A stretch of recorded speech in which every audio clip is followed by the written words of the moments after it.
So ito po, very interesting news. So, maski po ako nagulat, hindi ko din inaasahan. Kasi po si Bimby Aquino, opo, si Bimby, yung pong anak ni Chris, dati ang liit-liit lang, ngayon ang tangkad na. At ngayon po ay sumasama na sa house to house. Siya po ay nagiging involved na sa politika diyan po sa kanilang home province of Tarlac. Of course, ang mga Aquino, taga Tarlac yan, diyan po nagsilbi ng matagal yung kanyang lolo ni Noy. Kaya yung mga taga Tarlac, mahal na mahal po ang mga Aquino. At itong si Bimby ay sumama sa kampanya ni Governor Susan Yap na tumatakbong mayor ng Tarlac City. Okay, so siya po ay sumama last April 22 sa Barangay Kalingkuan. Okay?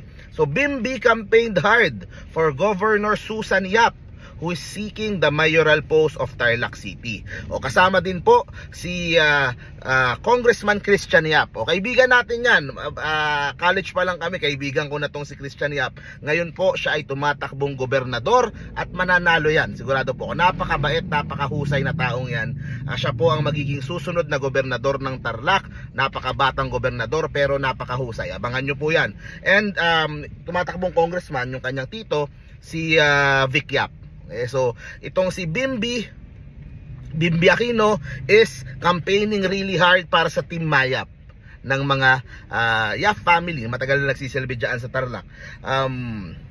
He likewise asked voters to vote for Vice Gubernatorial Bet Lita Aquino at yung mga ibang mga kandidato nila sa Tarlac City, okay? Pati yung mga aspirants doon. Sabi ni Mayora Susan Yap, Bimby volunteered to help us in our campaign. I thank Chris Aquino for letting her son join us.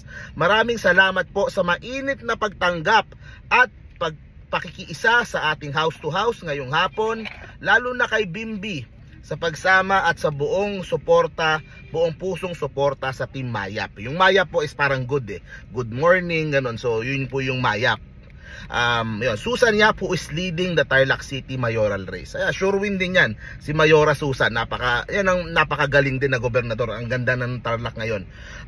It can be recalled, dagdag dito sa post, basahin ko na lang tapos mag-react tayo, that in 2022 the Tarlac campaign of then presidential candidate Leni Robredo, Chris Aquino delivered a speech and referred to someone as walang utang na loob.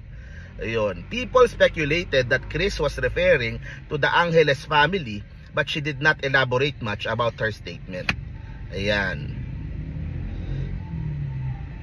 So sa akin kasi, ito kasi yun. Ito yung basa ko dyan Kasi nung panahon ni Pinoy, ang isa sa mga talagang pinaka malaki o basta doon sila lumaki talaga ay yung negosyo nitong mga Angeles. Okay? Sila ay isa sa mga pinakamalaking kontraktor. Okay? Malalaki ang pamilya Angeles na yan. Yan yung current na mayor ngayon sa Tarlac City.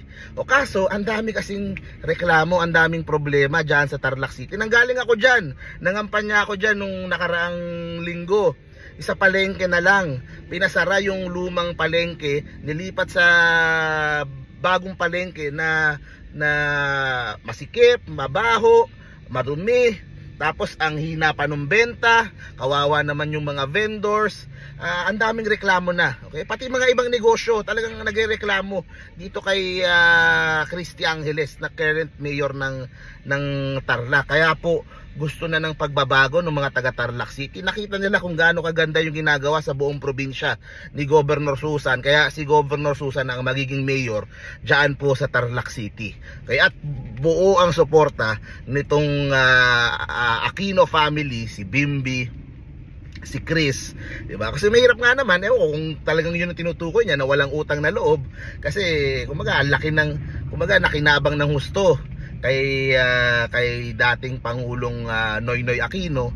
O tapos ang nangyari noong nakaraang eleksyon parang tinalikuran ba yung mga Aquino. Parang ganun yata lumalabas doon So hindi ko sure, si Chris ang nakakaalam niyan. Pero anyway, ang tanong dito, is Bimby about to enter politics soon?